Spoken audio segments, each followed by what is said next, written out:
Bismillahirrahmanirrahim. Assalamualaikum warahmatullahi wabarakatuh. Waalaikumsalam warahmatullahi wabarakatuh. Alhamdulillah wa syukrulillah ala nikmatillah la haula wala quwata illa billah. Wassalatu wassalamu ala Rasulillah wa ala alihi wa sahbihi wa mawala. Selamat sore. Saya Hani Hendayani didampingi Ayah Irwan. Saya Irwan Rinaldi. Jadi biasanya dipanggil Ayah Irwan. Jadi sore ini insya Allah kita sore atau malam ya? Sore kali Sore ya. Belum Sore maghrib. Ya, sore kita bicara soal judulnya, sebenarnya judulnya perlu perenungan 2 hari sebenarnya untuk mengartikan judul ini. Judulnya Mengayuh Hati, Mengasuh dengan Cinta. Ya. Nah, Tapi boleh itu cerita dikit ya? Boleh maksudnya cerita. apa itu? Maksudnya apa?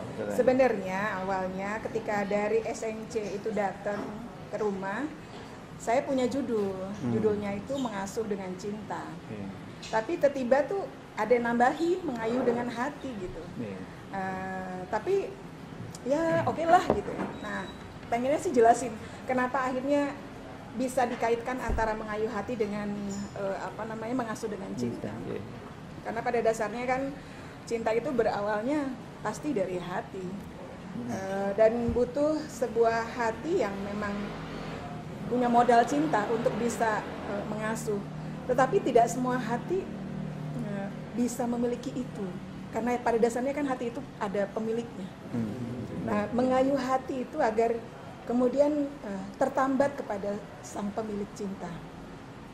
Hati yang tertambat kepada sang pemilik cinta lah yang sebetulnya bisa menjadi modal untuk kita bisa mengasuh anak. Jadi dari situ sebetulnya ayah. Kenapa demikian? Ya karena kita tahu bahwa anak itu sendiri kan kita, dikenal dengan apa? Buah hati ya. Buah hati. Ya. Karena dia buah hati artinya dua hati yang telah bertemu, kemudian akhirnya mereka diberi rizki oleh Allah dengan anak itu. Mereka seperti mendapatkan sebuah amanah dari Allah agar buah hati mereka itu dididik, diasuh sesuai dengan kehendak Allah tentunya. Karena Allah yang memberinya, Allah yang memberikan karunia itu yang menjadi penyebab adanya, maka harus dengan kehendak Allah. Walaupun mungkin manusia itu punya obsesi sendiri, punya anak. Bahkan jauh sebelum mereka punya anak sudah punya rencana. Saya punya beberapa teman itu yang belum punya anak aja sudah merencanakan kuliahnya mau di mana, belum punya anak begitu kan. Padahal sejatinya kan anak itu adalah rizki dari Allah. Walaupun kita ingin pun tidak mungkin kita dapatkan kalau Allah tidak kehendaki. Kalau buat ayah judul ini sebetulnya seperti apa sih? Terasa bagaimana? Soalnya ayah juga pernah kritik ini. Apa sih maksudnya ini judulnya? Enggak kritik sih. Saya khawatirnya nanti dibilang tukang kritik. Sebenarnya ini menarik ya. Umi Hani ini menarik ya. Persoalan pengasuhan ini menarik ya. Kalau saya sebenarnya ini lebih banyak saya ngelihatnya dari segi fathering ya, dari segi keayahan. Saya membaginya begini nih Umi Hani. Ada persoalan pranikah, ada 3 ya. Ada pranikah, ada awal-awal pernikahan, saya menyebutnya 5 tahun pernikahan, dan kemudian ada pasca 5 tahun pernikahan gitu. Nah, sepanjang itulah kita berurusan dengan persoalan cinta tadi itu gitu. Tapi persoalan cinta itu kalau saya melihatnya begini, cinta itu nggak bisa datang ya. Cinta itu diusahakan gitu. Nah, bagaimana cara mengusahakan cinta itu ya kita awali dari pranikah gitu. Nah, cinta di awal pranikah itu seperti apa? Kalau di dalam konteks fathering in Islam itu cinta itu harus segitiga, wajib segitiga. Wajib segitiga. Segitiganya siapa aja? Jadi ini si calonnya, si calon ini prianya, ini si ikhwannya, ini si akhwatnya gitu. Dia nggak bisa ini langsung ke sini gitu untuk bilang I love you atau apa gitu ya, karena dia nggak tahu pasti ini jodohnya apa enggak. Tapi kalau menurut tinggi fathering itu dia harus lebih banyak untuk menumpahkan cintanya kepada sang pemilik maha cinta itu, kepada Allah. Artinya yang sudah mempertemukan mereka. Oh iya gitu. Nah, itulah sebabnya kenapa kalau kita kaji dalam pengasuhan itu porsi pranikah lagi makan permen soalnya. Ya, Boni enggak. Jadi porsi pranikah itu jauh lebih berperan gitu. Jadi kalau di pranikah itu bagus, insya Allah mudah-mudahan akan lebih bagus ketika mereka menikah selanjutnya. Nah di pranikah itulah yang tadi saya sebut bahwa pranikah nih. Pranikah. Boleh pacaran dong kalau gitu? Enggak, pranikah itu yang tadi itu. Apa? Kalau kita itu konsepnya 3 itu. Kalau mau pacaran tuh pacaran sama Allah. Nah, gitu ya. Jadi di pranikah itu, nah pertentangan di kita banyak, kita mengembangkan di pranikah itu, kita nggak mengembangkan, nggak menguatkan sisi ini kepada orang yang menikah gitu. Karena kalau Allah tidak memberikan rasa cinta yang kuat nanti ketika di awal-awal pernikahan, ya persoalan akan semakin banyak dan mereka agak susah mengayuh bahtera rumah tangga gitu. Itu bahtera ya. Bahtera itu kan adanya di laut ya, Umi Hani ya. Kalau bahtera di laut itu nggak pernah ombak, gelombang, tsunami itu nggak pernah ngasih tahu, nggak berberita gitu datangnya ini. Kayak gitu. Nah kalau saya ini sebenarnya bahasannya dahsyat gitu. Pembahasannya kalau saya sederhanakan adalah bagaimana apa persiapan pranikah. Kemudian apa persiapan yang paling penting kalau di kajian fathering itu adalah 5 tahun awal pernikahan.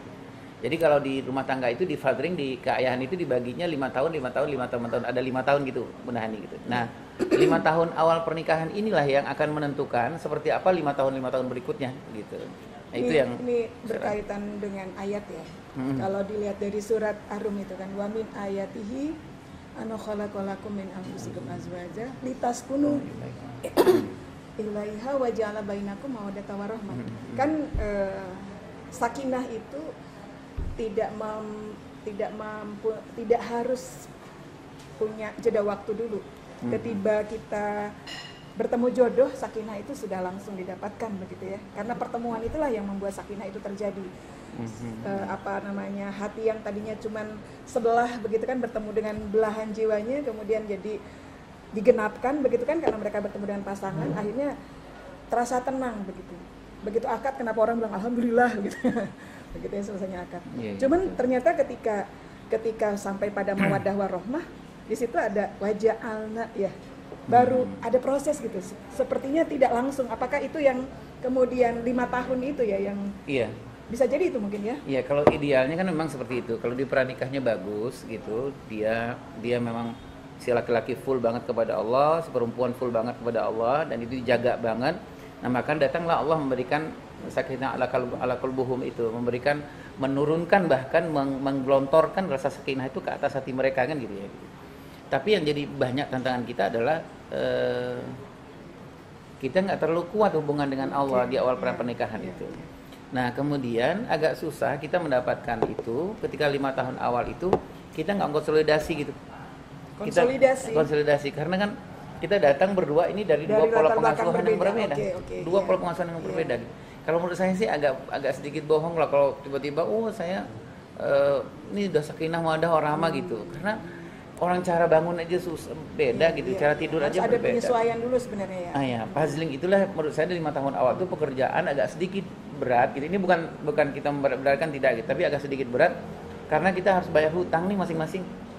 Yang Allah katakan bahwa kamu pakaian dia pakaian kamu. Nah, di 5 tahun awal itulah sebenarnya kita bilang gitu ke pasangan, wahai adik, aku ini Allah takdirkan menjadi pakaianmu dan kamu pakaianku. Kamu penutup aibku, aku menutup aibmu. Aib apa yang paling hebat itu? Yang paling hebat di 5 tahun pernikahan itu aibnya utang pengasuhan.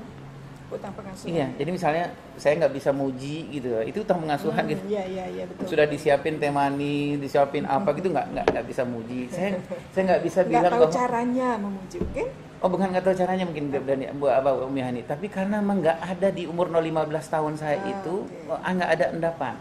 Makanya kalau kita nanti ngelihat ke pengasuhan, kalau kita ngelihat nanti ikhwan akhwat, kita ngelihat nanti di 5 tahun awal atau 10 tahun awal pernikahan atau anak kita di umur 15 tahun itu, makanya dalam konsep Islam itu bahwa mengasuh mendidik anak itu kalau mau fight beneran itu fight umur 15 tahun. Kalau di fathering ya, kalau mau sungguh-sungguh itu 15 tahun. Kalau mau sungguh-sungguh lagi itu di umur 0 sampai 6 tahun atau 7 tahun. Nah, di umur 0 6 7 tahun itulah gitu.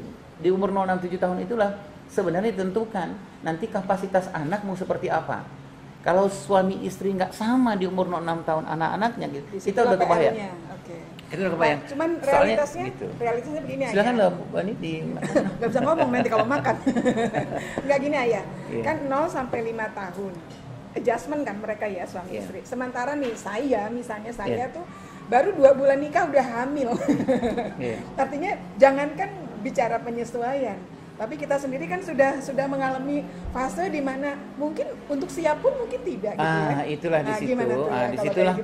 Disitulah sebenarnya ini lagi-lagi dari segi laki-laki ya. Disitulah sebenarnya yang kita ayat Allah mengatakan ar-rijal qawwalun 'alan nisa itu. Jadi disitulah sebenarnya di awal pernikahan itu yang apa ya, yang kita sholat 2 rakaat, kita pegang ininya dan kita bilang sama istri kita, "Dek, aku ini rijalmu loh, Dek," gitu. Aku yang akan melindungimu, gitu. Aku yang akan memimpinmu dan aku akan mencintaimu, gitu. Jadi kalau saya berpikir di wujud awal sebenarnya pernikahan itu ada di laki-laki. Ada laki-laki. Ya. Nah, laki-laki lah yang akan menumbuhkan, menyiapkan tanah subur sekeliling itu untuk tumbuh cinta gitu. Gitu. Nah, laki-laki lah yang akan menyiraminya gitu. Karena ada di laki-laki. Karena itu kalau laki-lakinya sudah selesai dengan dirinya kali ya. Seharusnya begitu ya. Kalau enggak ya kita banyak istighfar aja mungkin. Ya. Sebenarnya gini Mbak Aning, kita kan bicara idealnya nih. Kita bicara idealnya. Kalau nanti kita kalau yang ada di Al-Quran, di hadis itu kan panduan ya.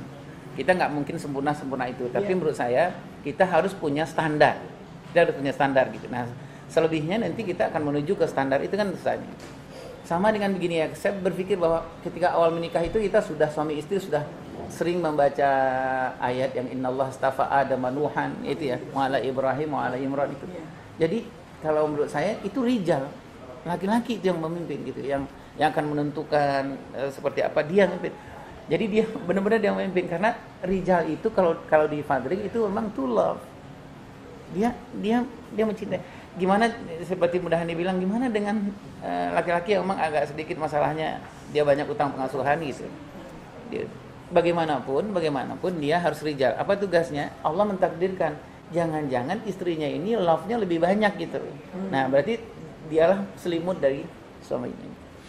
Agak sedikit emosional. Ya, kita istirahat dulu kali Bunda Hani ya. Mungkin sesi yang kedua kita sambung lagi insyaallah.